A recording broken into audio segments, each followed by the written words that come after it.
अरे तुम फिजिक्स याद नहीं कर रहा, पिछला घंटे एकदम जल्दी निकालो, हटो, हम किसी से बिना पूछे कहाँ पढ़ेंगे। ये लोग नया सादा पेज निकाल के बैठा हुआ है, तो इतना निश्चिंत रहा। No study no tension, more study then more tension, उल्टा वाला थ्योरी पर आता। पढ़ना बंद कर, टेंशन नहीं रहेगा। कॉपी उल्टेगा तब ना होगा कि विद्युत चुम्बकीय तरंग भी चल रहा था। झुका घुसा के पटक ले, सबको याद नहीं होगा तो धड़ाम बोलो भाई पटक दे।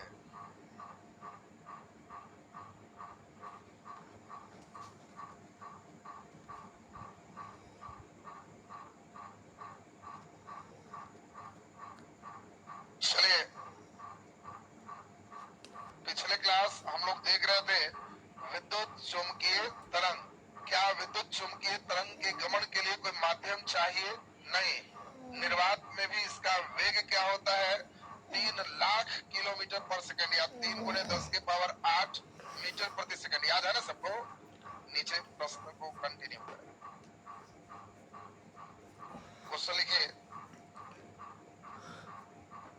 निम्नलिखित में कौन विद्युत चुम्बकीय तरंग नहीं है?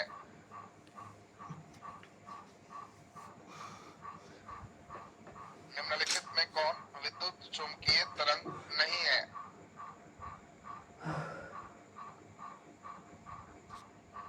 निम्नलिखित में कौन विद्युत चुम्बकीय तरंग नहीं है?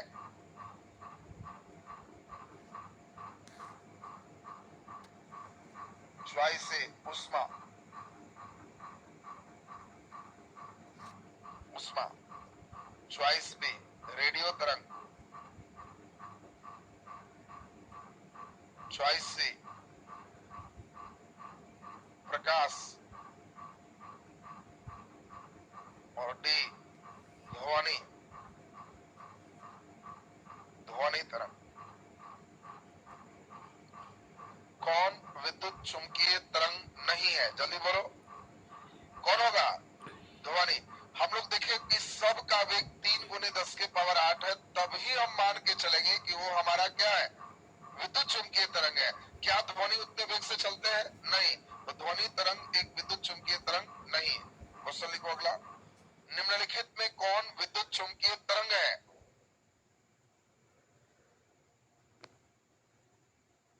निम्नलिखित में कौन विद्युत चुम्बकीय तरंग है?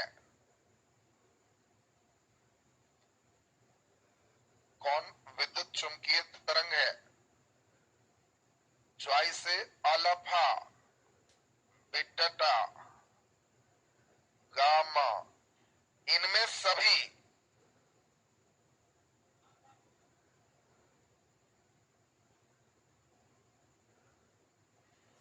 अल्फा बीटा गामा, इनमें सभी। आप सभी को याद है कि जब भी विद्युत चुम्बकीय तरंग होगा RMI VXY, यानी सिर्फ गामा इसमें विद्युत चुम्बकीय तरंग है, बाकी कोई नहीं। बताओ, क्वेश्चन पूछा जाएगा एक्स तरंग का वेग क्या होता है? 3 × 10⁸। रेडियो तरंग का वेग क्या होता है? 3 × 10⁸। सभी किस प्रकार का तरंग है?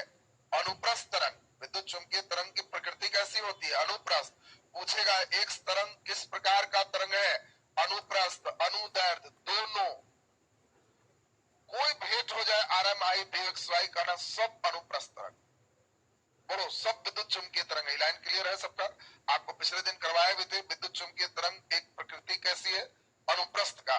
नीचे सीधा सीधा ही कर लो, नीचे स्टार लगा के डैश देके लिख दो RMI VXY, इन सभी के अनुप्रस्थ तरंग। इंग्लिश वाले बच्चे ट्रांसवर्स वेव का नेचर है, ट्रांसवर्स वेव का नेचर है, ट्रांसवर्स वेव का नेचर है। किसी का वेलोसिटी पूछ दे, वेग 3 × 10⁸ मीटर प्रति सेकंड वेग है, सबको एक ही बार में सीधा सीधा क्लियर रखना है।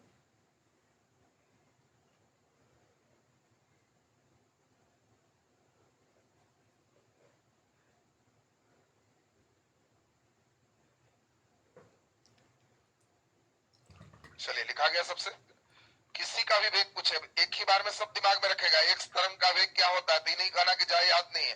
कोई भी पूछेगा R M I V X Y, तो हमारा क्या होगा, 3 × 10⁻8 मीटर प्रति सेकंड। चलिए ध्यान दें। अब आज के क्लास में हम लोग को यांत्रिक तरंग सीखना है और आज मेन बेसिक हो जाएगा। तब हम एक बिल्कुल नए मॉडल से चलेंगे, उस मॉडल से कहीं नहीं पढ़ा होगा, हम भी खुद नहीं किए, हर बार हम अपडेट करते हैं। तो इसीलिए इस बार हम एक ही बार में दोनों को लेकर चलेंगे, तो एक नया डिजाइन हो और उससे आपको लाभ ज्यादा मिलेगा। अचानक लगेगा कि बहुत बढ़िया, हमारा पूरा कंसेप्ट इसमें क्लियर हो गया। तो पहले अब जरा ध्यान से सुनेंगे। इसमें सबसे पहले हम लोग देखें कि यांत्रिक तरंग जो होते हैं वो दो प्रकार के होते हैं। एक का नाम है अनुप्रस्थ तरंग। अनुप्रस्थ तरंग को हम लोग क्या कहते, ट्रांसवर्स वेव, ट्रांसवर्स वेव। और दूसरा नंबर का नाम है अनुदैर्ध्य तरंग। अनुदैर्ध्य को हम लोग इंग्लिश में क्या कहते, लॉन्गिट्यूडनल वेव। सुनना, इसी दोनों का गेम चलेगा, क्वेश्चन पूरा इसी पर रहेगा, तुमको जान के दे देगा। कोई एक क्रिया, अपवर्तन की क्रिया होती है केवल अनुप्रस्थ तरंग में, केवल अनुदैर्ध्य तरंग में, दोनों तरंग। तो धीरे धीरे तुम्हारे दिमाग में एक ही चीज बैठना चाहिए, जब लाइट बोलेंगे प्रकाश तो दृश्य है, अनुप्रस्थ है, और जब साउंड बोलेंगे तो अनुदैर्ध्य। अगर कोई घटना दोनों में हो रही है, लाइट में भी साउंड में भी, तो दोनों में हो। केवल लाइट में है साउंड में नहीं तो केवल अनुप्रस्थ में, साउंड में है लाइट में नहीं तो केवल अनुदैर्ध्य में। दिमाग में धीरे धीरे ये वाला सेट होना चाहिए। तो आपको पहले ये देखना है अनुदैर्ध्य तरंग को अंग्रेजी में क्या कहते, लॉन्गिट्यूडनल वेव, लॉन्गिट्यूडनल वेव। अब सुनिए जरा ध्यान से। पिछले क्लास में हम लोगों ने सुना कि माध्यम के कण अपने मीन पोजीशन के ऊपर दोलन करके एनर्जी ट्रांसफर करता है। यदि दोलन मीन पोजीशन से ऊपर नीचे करता है ऐसे, तो इसको अनुप्रस्थ कहते, और अगर मीन पोजीशन से आगे पीछे चलता है तो इसको अनुदैर्ध्य कहते। हम एक घंटी मारे टन, तो बोलो ऊपर नीचे चला कि आगे पीछे, आगे पीछे, तो ये अनुदैर्ध्य है, लॉन्गिट्यूडनल है। अगर हम एक रस्सी बांध के ऐसे खींच दी तो रस्सी ऐसे ऐसे चला, ये बोलो कौन है, अनुप्रस्थ। पानी में पत्थर फेंके तो ऊपर कौन तरंग है, चलिए बोलो, अनुप्रस्थ तरंग है। जो ऊपर नीचे देखना अनुप्रस्थ है। कण था सीधा, ये ऊपर गया नीचे आया, इसीलिए इसमें कण पार्टिकल माध्य स्थिति के ऊपर और नीचे दोलन करता है। आपसे कभी भी कहेगा कि कण अपने माध्य स्थिति के ऊपर नीचे दोलन करता है, कहना अनुप्रस्थ। माध्य स्थिति के आगे पीछे दोलन करता है, अनुदैर्ध्य। बोलो दोनों बात क्लियर है सबका। अब सबसे इंपॉर्टेंट बात चल रहा है, बहुत बढ़िया से सुनना है। क्या अनुप्रस्थ तरंग को ठोस में उत्पन्न कर सकते हैं, हाँ या ना? नहीं। हाँ, कितने को हाँ लग रहा है, हाथ उठाओ। हाँ वाला कितने लोग, हाथ गिराओ। ना वाले कितने लोग, जो बच गया जो ना है, चलो खड़ा हो। तुम किस, हाँ किस में है, हाँ में कि ना में है? हाँ में है। हाथ कहाँ उठाया था, तुम हाथ कहाँ उठाया, तुमने ना में आ गया, कहा कि सब ना में है। ये देखा कि पार्टी बदल लेना, ठीक है, खड़ा हो। हाँ में कि ना में? ठोस में हो सकता है कि नहीं, हो सकता है, तो बैठ जाओ। चलो बोलो, रस्सी क्या है, ठोस की द्रव? रस्सी पकड़ के ऐसे किए, पूछ रहा है कि बोलो जी कौन तरंग था, जी अनुप्रस्थ। आ ठोस में ना, ये कौन तेज हुआ रे? रस्सी में अगर हुआ तो रस्सी ठोस है कि द्रव है, ठोस है। इसका मतलब है कि रस्सी में अगर ऊपर नीचे का दोलन हुआ तो अनुप्रस्थ तरंग ठोस में उत्पन्न हो सकता है। बोलो अनुप्रस्थ तरंग द्रव में उत्पन्न हो सकता है कि नहीं, द्रव में हो सकता है कि नहीं? कितने बच्चे को लग रहा है नहीं हो सकता है, हाथ उठाओ। नहीं हो सकता। कितने को लग रहा है हो सकता है? Very good. तो आंसर है द्रव में नहीं हो सकता। पानी के में पत्थर फेंके, बोलो कौन तरंग चला, अनुप्रस्थ तरंग, अनुप्रस्थ तरंग चला। लेकिन क्वेश्चन पूछे द्रव में अनुप्रस्थ तरंग उत्पन्न होगा, नहीं। हाँ, ओ समझ गए, नालायक, द्रव में नहीं होता, द्रव के ऊपरी सतह पर होता है। दोनों बात में अंतर है। अंतर सुनो, एकदम ध्यान से समझो। जब पानी में पत्थर फेंकोगे, क्या ऐसा होगा कि पत्थर फेंके तो अंदर अंदर पानी ऐसे ऐसे चल रहा? नहीं, सिर्फ ऊपर चलेगा। इसीलिए अगर खास करके देगा द्रव के ऊपरी सतह, कहना यस, लेकिन अगर देगा द्रव में, कहना नो, द्रव में नहीं, द्रव के ऊपरी सतह। यहाँ पे बहुत बड़ा ब्रेक था। अब इसमें तुमसे पूछे, बोलो गैस में होगा कि नहीं? हवा पकड़ ली, चलेगा? नहीं चल। क्या कोई हवा पकड़ के ऐसे ऐसे कराएगा? दोलन नहीं कराएगा। तो क्या ये गैस में उत्पन्न हो सकता है? नहीं। इसका मतलब है कि गैस में उत्पन्न नहीं हो सकता। बहुत अच्छा क्वेश्चन है। अनुप्रस्थ तरंग उत्पन्न होते हैं केवल ठोस में, केवल द्रव में, ठोस और द्रव दोनों में, ठोस द्रव गैस तीनों। आंसर केवल ठोस में, केवल ठोस में ध्यान रखेगा। ये कभी भी द्रव और गैस में उत्पन्न ही नहीं हो सकते। और ध्वनि तरंग एक अनुदैर्घ्य तरंग है। अब ये क्वेश्चन दरोगा में आया कि हवा में ध्वनि तरंग है, अनुप्रस्थ है, अनुदैर्घ्य है कि दोनों है? तो जब अनुप्रस्थ तरंग हवा में उत्पन्न ही नहीं हो सकता है, सिर्फ ठोस में चलता है, तो क्या हवा में ध्वनि तरंग कभी भी अनुप्रस्थ हो सकता है? कभी नहीं हो सकता। ये होता ही नहीं, उत्पन्न ही नहीं होगा।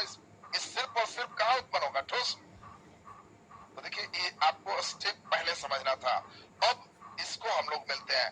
अनुदैर्घ्य तरंग का मतलब है साउंड। बोलो गैस में उत्पन्न होगा कि नहीं? जल्दी बोलो। हम बोल रहे हैं तो गैस में जा रहा है। बोलो द्रव में, पानी के अंदर बोलते और तुम पानी के अंदर होते सुन सकते हो कि नहीं? बोलो। पानी के अंदर मछली लोग कुछ तरंग निकालता होगा तो अगला मछली सुनाई देता होगा कि नहीं? देता है। तुम अपने जैसा सोच रहा है कि हम जो है नहीं सुनाई देगा, अंदर में भी सुनाई देगा। बोलो लोहा में अगर बोलते तो लोहा से साउंड आगे जाएगा कि नहीं? जाएगा। तो ये ठोस, द्रव, गैस तीनों माध्यम में उत्पन्न होगा। बोलो बिल्कुल क्लियर है सबका? अब यहाँ से कुछ परिभाषाएं आएंगे, बस वही सब परिभाषा तुम्हारा एक बेसिक, क्योंकि फिर लाइट जब हम पढ़ाएंगे तो हमारा स्तर कुछ अलग हो। दिन कटुआ वाला नहीं होगा कि खाली तारा टिमटिमा के छोड़ दे। उसमें एक लेवल होगा। उस लेवल को समझने के लिए हमको पहले वेव चलना, चूंकि हमको जहाँ जाना है मालूम है, उसमें हमको किन चीजों का काम पड़ेगा, इसीलिए हम इधर है। अब तुमको धीरे धीरे क्वेश्चन देंगे कि प्रकाश हवा से पानी में गया तो इसका वेवलेंथ घटेगा, बढ़ेगा। अब जो लड़का वेवलेंथ समझ ही नहीं रहा है तो उसको पानी में भेज के डुबाइए ना देंगे हम। इसीलिए पहले हम वेवलेंथ चल, पहले तुम वेवलेंथ समझो, फ्रीक्वेंसी समझो, वेलोसिटी समझो। ये सब समझे रहोगे तो तुमको कहीं भेजेंगे तो बचल रहोगे। नहीं अगर ये सब समझे रहोगे तो जहां कहीं भेज देंगे वहीं डूब जाओ। फिर हजामत बनाने में दल मारोगे, और फिर तुम्हारा हजामत बनाने वाला सेटर आ जाएगा तो बना के भेज देगा। तो इसीलिए तुमको चाहिए कि न सर उधर का लेवल पकड़ पाए तो बस 10 मिनट इसके बाद खूब बढ़िया से सीखना है। वो सब जहां सही है और फिर आगे पकड़ा देंगे लेवल। चलिए पहले अभी दोनों की बात करें। नीचे लिख दीजिए अनुप्रस्थ तरंग, ट्रांसवर्स वेव।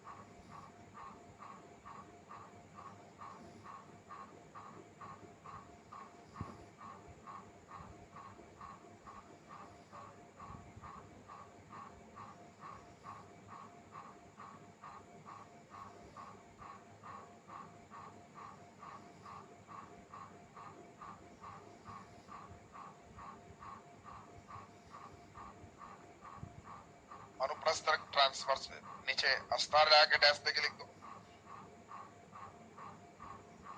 माध्यम के कण, माध्यम के कण माध्य स्थिति के ऊपर नीचे दोलन करता है। Medium particle oscillate up and down to mean position. माध्य स्थिति माने मीन पोजीशन। माध्यम के कण माध्य स्थिति के मीन पोजीशन के ऊपर नीचे दोलन करता है, ऊपर नीचे दोलन करता है, ऊपर नीचे दोलन करता है। ऐसे दोलन करा लीजिए।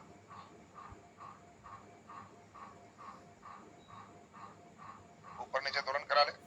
इसमें यही जो ऊपर देख रहे हो, इस ऊपर वाला को हम लोग श्रिंग कहते हैं, नीचे वाले को गर्त कहते हैं। इंग्लिश में थ्रो है, एक क्रस्ट है, थ्रो एंड क्रस्ट। का निर्माण होता है। थ्रो और क्रेस्ट बनते जाएगा। ऊपर जो रहेगा उस हिस्से को क्या कहेंगे? श्रिंग। नीचे रहेगा तो हिस्सा गर्द। नीचे डैश तक लिख दीजिए। इसमें श्रिंग और गर्त का निर्माण होता है।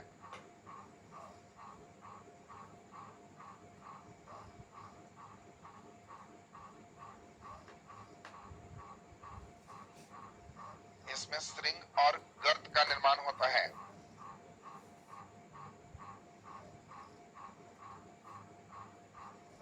श्रिंग और गर्त का निर्माण होता है। चलिए नीचे डबल स्टार लगा के लिख दीजिए। इसे केवल ठोस में, इसे केवल ठोस में और द्रव के ऊपरी सतह पर उत्पन्न किया जा सकता है। इसे केवल ठोस में और द्रव के ऊपरी सतह पर उत्पन्न किया जा सकता है।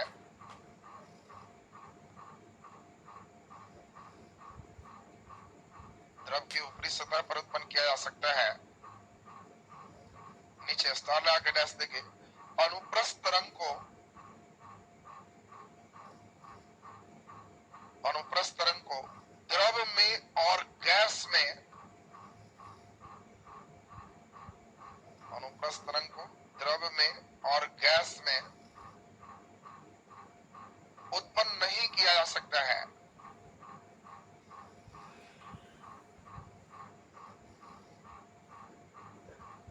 द्रव में और गैस में उत्पन्न नहीं किया जा सकता है।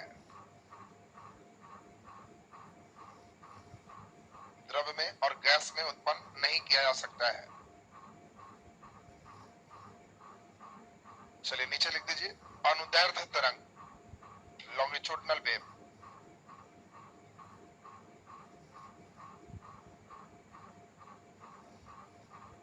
अनुदैर्ध्य तरंग, बोलो इसमें माध्यम के कण माध्य स्थिति के ऊपर नीचे की आगे पीछे? आगे पीछे। तो लिख दीजिए इसमें माध्यम के कण, इसमें माध्यम के कण माध्य स्थिति के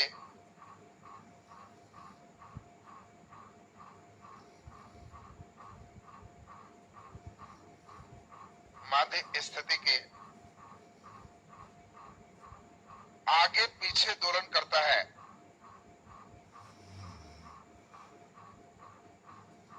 माध्य स्थिति के आगे पीछे दोलन करता है। आगे पीछे दोलन करता है। नीचे फिगर बढ़ाइए। आगे वाला को संपीड़न कहते और पीछे वाले को विरलन कहते। इसमें संपीड़न और विरलन, ऊपर वाले में श्रिंग और गर्त।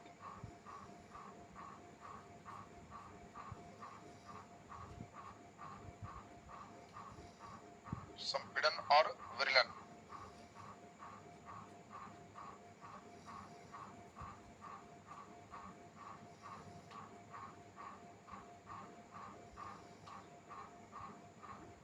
लिखा गया सबसे। अब ध्यान से समझें, इसको किस माध्यम में उत्पन्न कर सकते हैं?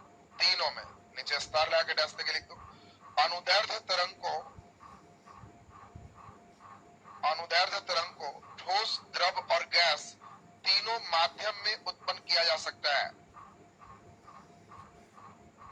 अनुदैर्ध्य तरंग को ठोस, द्रव और गैस तीनों माध्यम में उत्पन्न किया जा सकता है।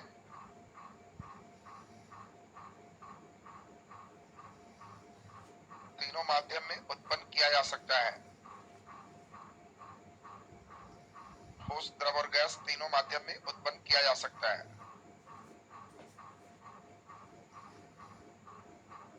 चलिए बहुत इंपॉर्टेंट, अब जरा ध्यान से समझोगे। अब इसमें महत्वपूर्ण है कुछ डिफिनेशन सीखना। वही तुम्हारे अंदर का मेन सॉफ्टवेयर है, उसी पे हम लोग को चलना है। तो नीचे पहले हेडिंग देके कलम रख दीजिए। तरंग से संबंधित परिभाषा। माध्य माने पोजीशन जहां है, पानी ऐसे है, मारे ढेला तो ऊपर नीचे चल रहा है, माने शुरुआत वाला। और पानी कैसे था? ऐसे। मारे ढेला तो ये माध्य स्थिति है, ये सब माध्य स्थिति। तो माध्य स्थिति के ऊपर नीचे, इसमें भी वही है, घंटी है सीधे, मारे टन, तो माध्य स्थिति बीच वाला स्थिति के आगे पीछे दोनों। घंटी लेके मारा टन, तो घंटी कहाँ था? बीच में। अब मारा टन तो माध्य स्थिति के आगे पीछे करो। माध्य माने जो पहले वाला पोजीशन उसके। हाँ बोला जाए।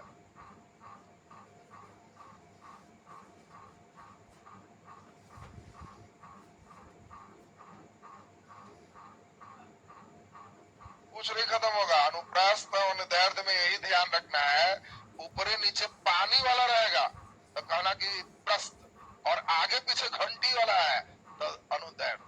घंटी को बजाया तो टन, तो उसको धर, अनुधर, धर्र वाला है उधर, दिमाग में सेट रखना। हाँ। नहीं बुलाएगा कोई। अरे अभी इतना इसका ऑपरेशन चल रहा है ना कि एक बेसिक का खग। अरे तुम आगे इतना पढ़ते हो कि कख कहाँ बोला था, ये तो कख का ना है, इस पर आगे चलना है। अभी पूरे जितने ध्वनि चलोगे सब अनुदैर्घ्य, जितना लाइट चलोगे सब अनुप्रस्थ। हम लोग इसी का खेले करें, तो ये तो एकदम बेसिक पार्ट ना है, ये बुलाने का पार्ट नहीं है, इसी पर सब चलेगा। तो चलिए नीचे ध्यान दीजिए। अब हम लोग चल रहे हैं तरंग से संबंधित परिभाषा। सभी बच्चे पहले ये बताओ, तरंग में इस प्रकार का चल रहा है, पहले आप ध्यान से सुनेंगे, ध्यान दो। जहां से चले फिर इसी प्रकार से अगर हम पूरे भेज पहुंच जाए तो कहेंगे कि इसमें एक दोलन होगी। एक दोलन का मतलब पहले समझो। दोलन को ऑसिलेशन कहते हैं। तो आपको पहले भी बताया था कि कोई बच्चा झूला झूल, तो वो बच्चा झूला झूल रहा है, अगर है कि 6 बार झूलना है तो तुम गिनोगे 1, अब फिर इधर जाएगा 2 तो कहेगा नहीं, ये गए और आए तो 1। ये तो समझ में आता है।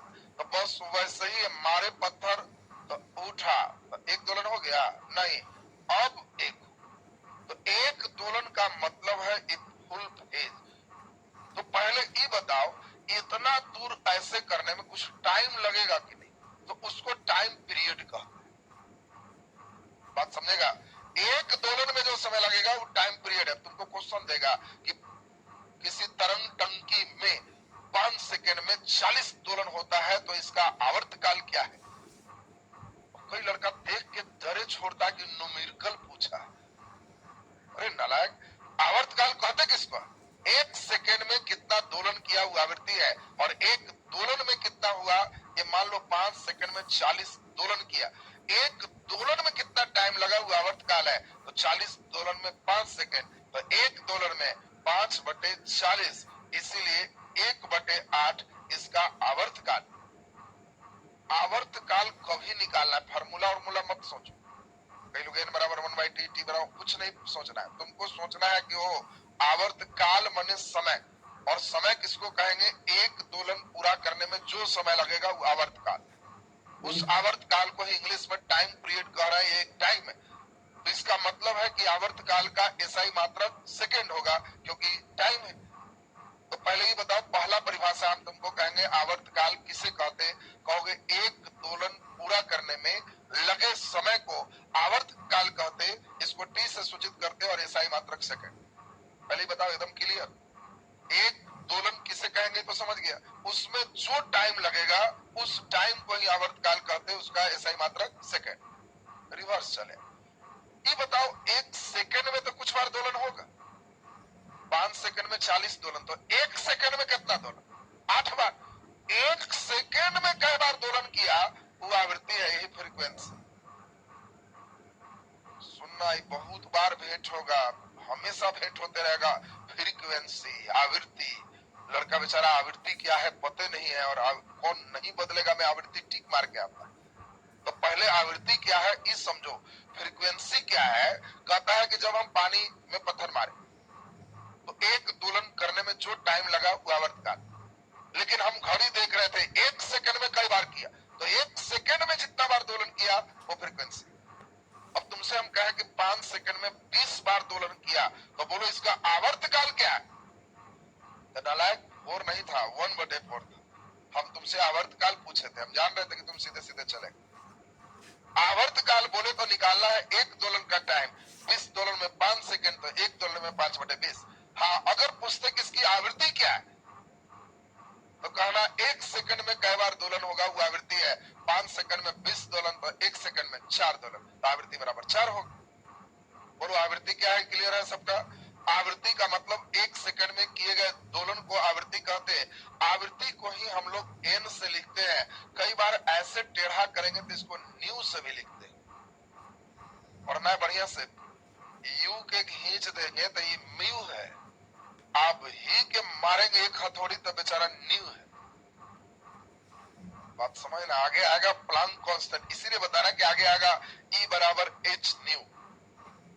कोई लड़का ये समझेगा नहीं कि पता न काका लिख दिया, तो देखते ही सीधे अगला पढ़े। भी अगर होश में नहीं है, टेढ़ा है, तो कहना ये बड़ा न्यू डिजाइन के भी देखे, ये न्यू है। अब तो दिमाग में आ गया ना, भी टेढ़ा रहेगा तो कहना ई कौन डिजाइन के भी है, तो न्यू बात है, तो न्यू न्यू जब बोलेंगे कहना ये आवृत्ति है, फ्रीक्वेंसी। और आवृत्ति का मतलब हुआ 1 सेकंड में कितने बार दोलन कर।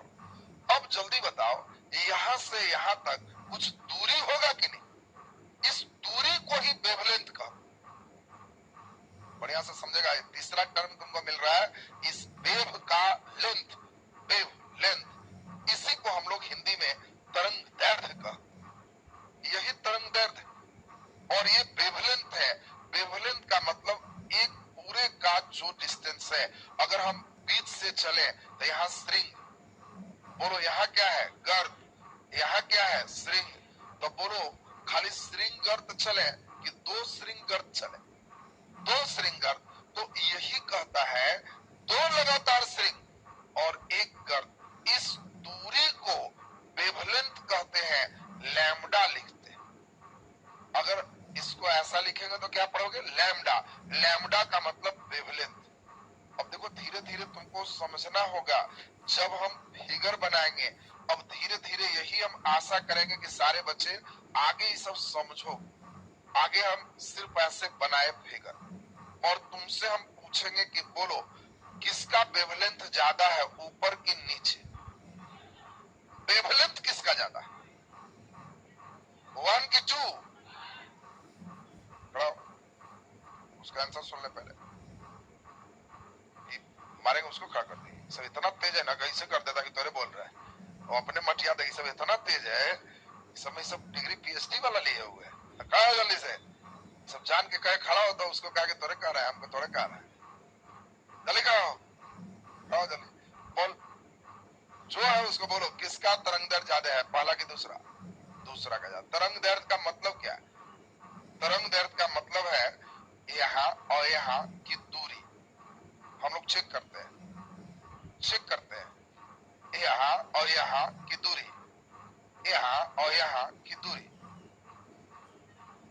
किसका ज्यादा है? वो तुम देखा गया ऐसे ऐसे ढेर बारी मार दिया, ये वाला देख रहा, ढेर बार मारा उसको नहीं देखना, तुमको देखना ही दूरी, तरंग दैर्ध्य दूरी है, तो किसका तरंग दैर्ध्य ज्यादा है, पहला का। बस बैठ जाए, कोई बात नहीं। जिसको खड़ा किए तो उसको बहुत पुण्य लिखता है, क्योंकि उसके कारण कई भोनकन समझ जाता है। ये बात समझ के थोड़ा पुण्य लिख रहा है, बढ़िया बात। तो अब ध्यान से सुनेंगे, तरंग दैर्ध्य किसका ज्यादा है, बेसिक बात तो समझ में आया। अब यही चीज आगे लाइट में पढ़ाएंगे कि लाल रंग का तरंग दैर्ध्य अधिक होता है, बैगनी का तरंग दैर्ध्य कम होता है। तो तुमसे पूछेंगे कि लाल ऊपर वाला है कि नीचे? ऊपर, बैगनी नीचे। इसका मतलब लाल और बैगनी का लक्षण क्या है? तो कहेगा जी लाल जो है वो ज्यादा दूर से चलता है क्योंकि तरंग दैर्ध्य ज्यादा, और बैगनी डुबुक डुबुक डुबुक डुबुक मारता है, इसका तरंग दैर्ध्य कम है। अब तुमसे पूछे रास्ता में धूलकण है, तो ज्यादा बार कौन टकराएगा? बैगनी। कम बार कौन टकराएगा? तो दूर तक कौन जाएगा? इसीलिए खतरे का सिग्नल लाल बना। देखो अब धीरे धीरे तुम्हारे पास कंसेप्ट आ रहा है। अब रटुआ लोग का है, खतरे का सिग्नल लाल बनाते हैं क्योंकि चॉइस ए, लाल रंग दूर से नजर आता है। चॉइस बी, लाल रंग अधिक बार टकराता है। सी, लाल रंग का बिखराव कम होता है। कम वाला मारेगा, लेकिन ज्यादा वाला मार के आता है, आंसर कम वाला है। बिखरना को कहते हैं प्रकीर्णन, स्कैटरिंग। तो वहां लड़कन लाल देखते ही पहले ज्यादा जोन में लिखल है मार के चला गया, और यहाँ आंसर देख लो कहा रिवर्स भाग। तो हमको चूंकि आगे जब चलना है तो उसमें ये सब फेज है, तो उस फेज में अब बच्चे का दिक्कत क्या है, वेवलेंथ क्या है पता नहीं है, चलेंगे लाइट तो बेचारा को चमकने लगे। तो इसीलिए अभी केवल चल रहा है कि बात समझो। अब हम जो डेग मारे चलने में, ये तरंग दैर्ध्य, हम जब चल रहे हैं तो हमारा जो धड़कन चल रहा है हृदय का, वही आवृत्ति, वो फ्रीक्वेंसी। और इसीलिए कोई कहीं जाए, अब हम लंबा डेग मारे छोटा डेग मारे तो हम कहेंगे बोलो डेग लंबा किए, तो कहना कि डेग बदल जाएगा, तरंग दैर्ध्य बदल जाएगा, लेकिन क्या नहीं बदलेगा, तो कहना जी धड़कन वही रहेगा, आवृत्ति नहीं बदल।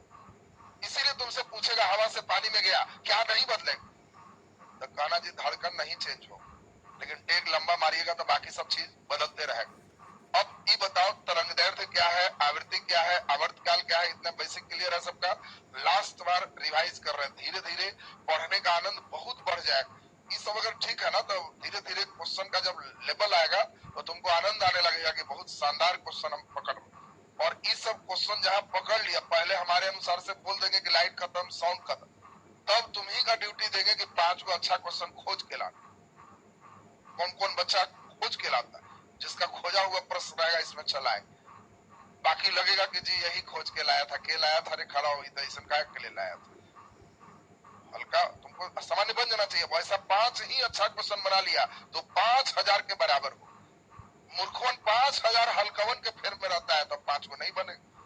अब 5 को बना लोगे तो 5000 बने। तो अच्छा ये वाला ना है कि तुम इधर ठीक कर लो तो नीचे ऐसे ही ठीक हो, इतना कस के दर्द रहे कि हल्का दर्द असरे नहीं कर। बात समझ रहा ना, तो इस स्टेप पे मेन चलना है। तो पहले अब सुनेंगे ठीक से। अब इसमें हम लोग जो बात चले फिर से चलेंगे। हम लोग का पहला नंबर टर्म आया आवर्तकाल। बोलो आवर्तकाल क्या है, एक दोलन पूरा करने में लगे समय को आवर्तकाल का। बोलो आवृत्ति क्या है, एक सेकेंड में किए गए दोलन को आवृत्ति का। तरंग दैर्ध्य क्या है, दो लगातार श्रृंग और गर्त की दूरी को तरंग दैर्ध्य का। यहां तक एकदम क्लियर है सबका ना। पहले इन तीनों को लिख दीजिए जल्दी से, नीचे लिखिए फटाफट, नीचे लिखो आवर्तकाल,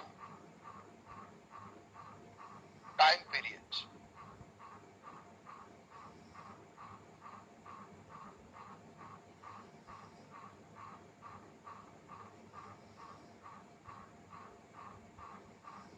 अभी धड़कन वाला ढेर धड़कन आएगा, अभी एक बार की जरूरत नहीं है, अभी पहले लिख ले, तब लाइट पड़ेगा तो आवृत्ति समझोगे, उनमें धड़कन समझ जाएगा। लिखिए आवर्तकाल, डैश देके लिखिए, एक दोलन पूरा करने में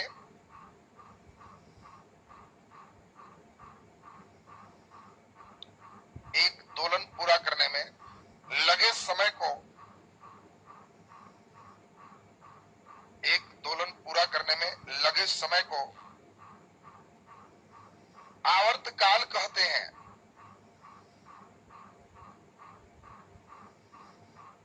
एक दोलन पूरा करने में लगे समय को आवर्तकाल कहते हैं,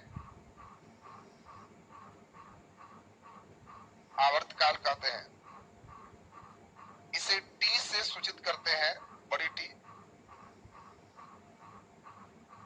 इसे टी से सूचित करते हैं। और एसआई मात्रक सेकेंड है, टी से सूचित करते हैं और एसआई मात्रक सेकेंड है, एसआई मात्रक सेकेंड है। चलिए नीचे लिख दीजिए आवृत्ति, फ्रीक्वेंसी,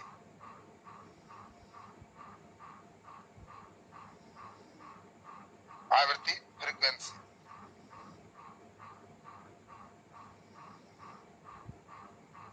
आवृत्ति फ्रीक्वेंसी। बोलो आवृत्ति किसको कह रहा है, एक सेकेंड में कितना दोलन किया, तो लिख दीजिए एक सेकेंड में किए गए दोलन को आवृत्ति कहते हैं। एक सेकेंड में किए गए दोलन को आवृत्ति कहते हैं।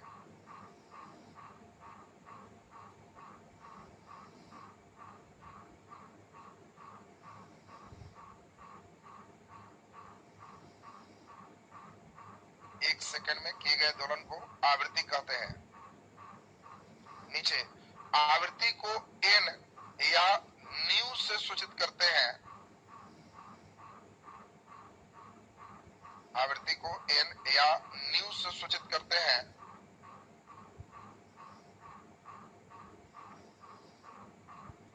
न्यू से सूचित करते हैं, और इसका एसआई मात्रक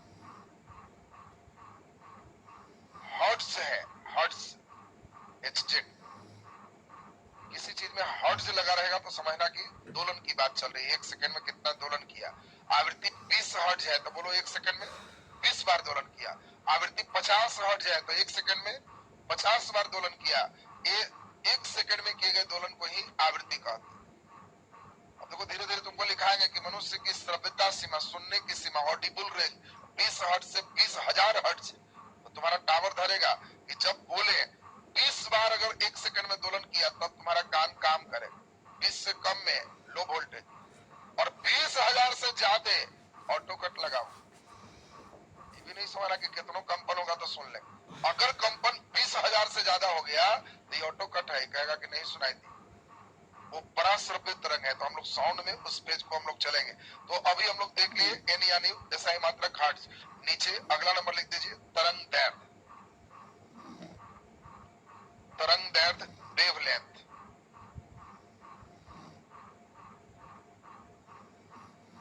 तरंग दैर्घ्य वेवलेंथ,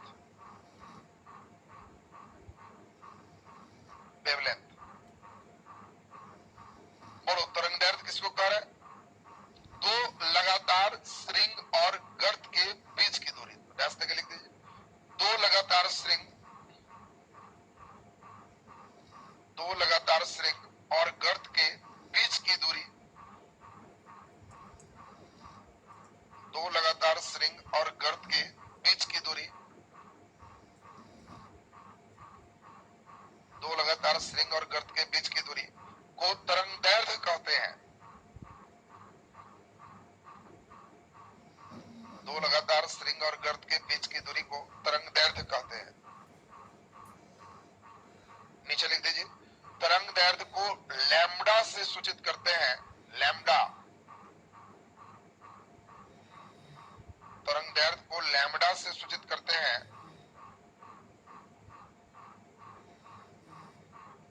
और इसका एसआई मात्रक,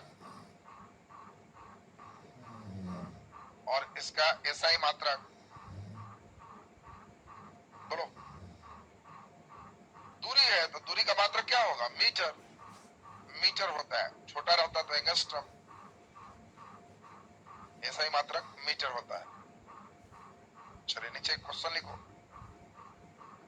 क्वेश्चन, किसी तरंग टंकी में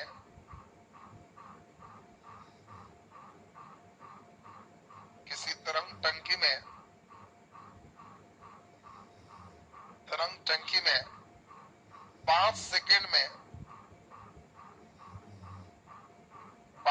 में 20 दोलन होता है। दोलन का मतलब ऑसिलेशन, कंपन। 5 सेकेंड में 20 दोलन होता है तो पहला नंबर आवृत्ति, फ्रीक्वेंसी, और दूसरा नंबर आवर्तकाल, टाइम पीरियड। जल्दी दोनों बात देखना है, फ्रीक्वेंसी क्या होगा, टाइम पीरियड क्या होगा।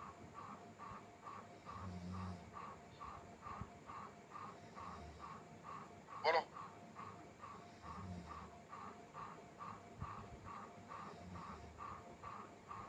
आवृत्ति क्या होगा? बोलो 5 सेकेंड में 20 दोलन। आवृत्ति किसको कहते हैं? एक सेकेंड में कितना दोलन? तो 5 सेकेंड में 20 दोलन, तो 20/5 4 हर्ट्ज। बोलो आवर्तकाल क्या होगा? 20 दोलन में 5 सेकेंड, तो एक दोलन में 5/20, 1/4 हर्ट्ज, सॉरी सेकेंड, 1/4 सेकेंड। अब बड़ा शानदार क्वेश्चन आएगा, आवृत्ति और आवर्तकाल के गुणनफल का मान क्या होता है? किसी भी क्वेश्चन में जब दोनों को गुना करोगे तो 1 होता है। तो नीचे डबल स्टार लगा के डैश देके लिख दीजिए। एक हम क्वेश्चन जान के बनवा दिए, परीक्षा में न्यूमेरिकल नहीं है, लेकिन इस समझे रहोगे तो थ्योरी क्लियर होगा। नीचे डबल स्टार लगा के डैश देके लिख दीजिए। आवृत्ति और आवर्तकाल, आवृत्ति और आवर्तकाल के गुणनफल का मान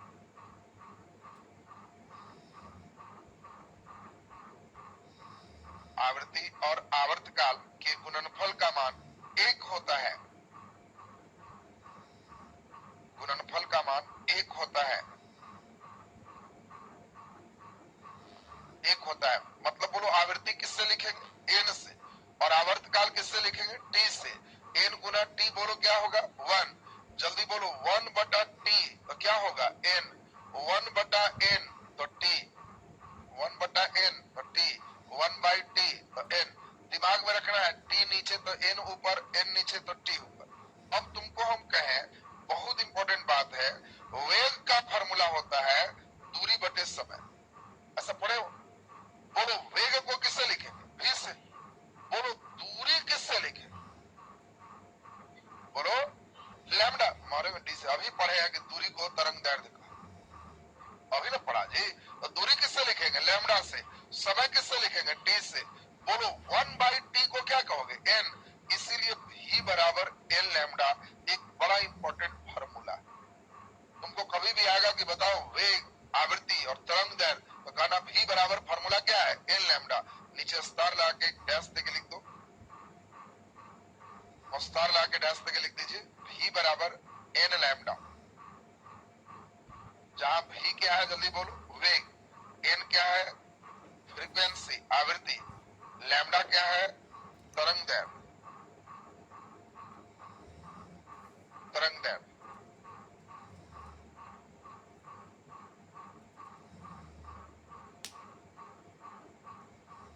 एक क्वेश्चन इस पर न्यूमेरिकल बना लेंगे तो अंतिम कंसेप्ट बैठ जाएगा। अब इसका सिस्टम आगे चलेगा दोनों जोड़ करके। पहले एक क्वेश्चन बनाओ पहले बढ़िया से। हमको जितना ही बेसिक सॉफ्टवेयर चाहिए था आप में लोड हो गया। अब यहाँ से हम लोग पढ़ सकते हैं लाइट और साउंड एक साथ मिलाते हुए। क्वेश्चन लिखो, किसी तरंग टंकी में, किसी तरंग टंकी में 4 सेकेंड में, किसी तरंग टंकी में 4 सेकेंड में 20 दोलन होता है।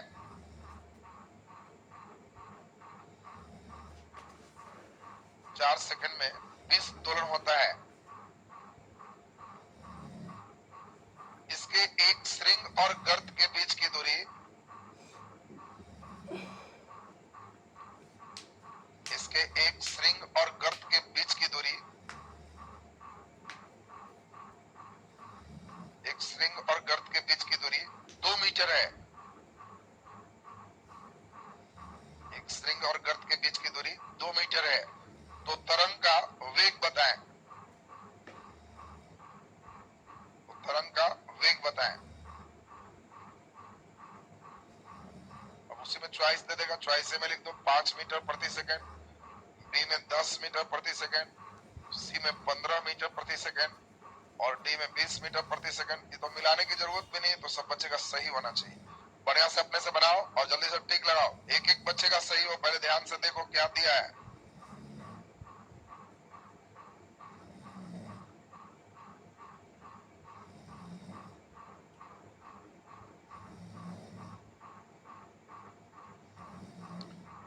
जब कभी भी तरंग में वेग निकालना है तो आपको सोचना है कि पहले मुझे फ्रीक्वेंसी, आवृत्ति निकालना हो।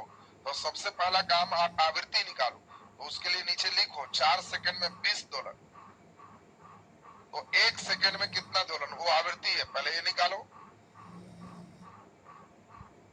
सारे बच्चे का एकदम बनना चाहिए। अपने से सोचो कि पहले हम सोचेंगे कि 4 सेकंड में 20 दोलन, तो इसीलिए 1 सेकंड में 20 बटे 4, 5 दोलन। 1 सेकंड में किए गए दोलन को आवृत्ति कहते हैं। n बराबर 5। पहले आवृत्ति निकाल ली और v बराबर फॉर्मूला n लैम्डा में सेट करो। कितने बच्चे नीचे से चले? अच्छा नीचे 15 लिख दिए। कितने बच्चे 20 लाया है? 20। अच्छा कितने लोग 15 लाया? 10 कितने बच्चे लाया? वाह गुड। अच्छा ये बताओ n तो निकल गया, हमको वेग निकालने के लिए दो चीज चाहिए, एन के साथ लैम्डा। लैम्डा हमको कितना दिया है, श्रृंग और गर्त की दूरी 2 मीटर, तो बोलो भी बराबर एन लैम्डा, तो इसीलिए 5 गुना 2 बराबर 10 मीटर प्रति सेकेंड आंसर लाए थे। खड़ा हो, दुख बतियाने दो, क्या दुख है, क्या दिक्कत है, थोड़ा कौन दुख हो गया, 2 मीटर और जाओ, वाह तब तो बुद्धि काम कर रहा है। नालायक, यही समझना था, एक श्रृंग और गर्त ने 2 मीटर दिया है, लैम्डा किसको कहते हैं, 2 श्रृंग और गर्त की दूरी। सुनेगा कई लड़का इतना जल्दी 10 कितना जल्दी आया था, वही सेटर तो सेट करता है, जान के 10 ऊपर ही दे ले रहता है। 2 श्रृंग और गर्त की दूरी को लैम्डा कहते हैं, और इसीलिए आपको ध्यान रखना है कि एक श्रृंग गर्त 2 है तो 2 श्रृंग और गर्त 4 होगा, और इसीलिए भी बराबर एल लैम्डा 5 गुने 4 तो 20 मीटर प्रति सेकेंड आंसर। अरे 2 गर्त हो जाएगा, एक श्रृंग और गर्त की दूरी दिया है, 2 श्रृंग और गर्त की दूरी, कहां 2 गर्त हो गया रे, कहां से ठिया रहा, एक श्रृंग और गर्त की दूरी 2 मीटर है, तो 2 श्रृंग और गर्त की दूरी 4 मीटर होगा, मैं गर्त कहां दूंगा, गर्त तो बीच का कांस्टेंट पार्ट में चला गया।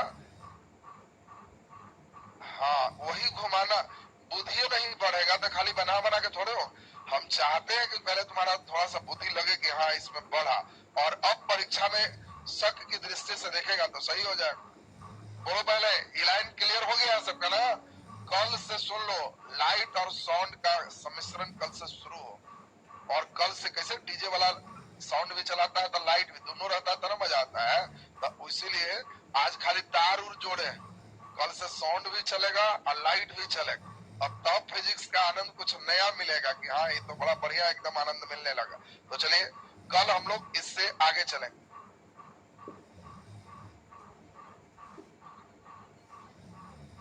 एक लिख देगा ना तो लैम्डा नहीं है, एक श्रृंग गर्त, तो 2 श्रृंग गर्त का निकालना वो लैम्डा। सुन लीजिए कल अपने रूटीन से, अभी आपका मेंस का क्लास होगा तो मेंस का भी हम लोग जीएस हिस्ट्री पढ़ेंगे।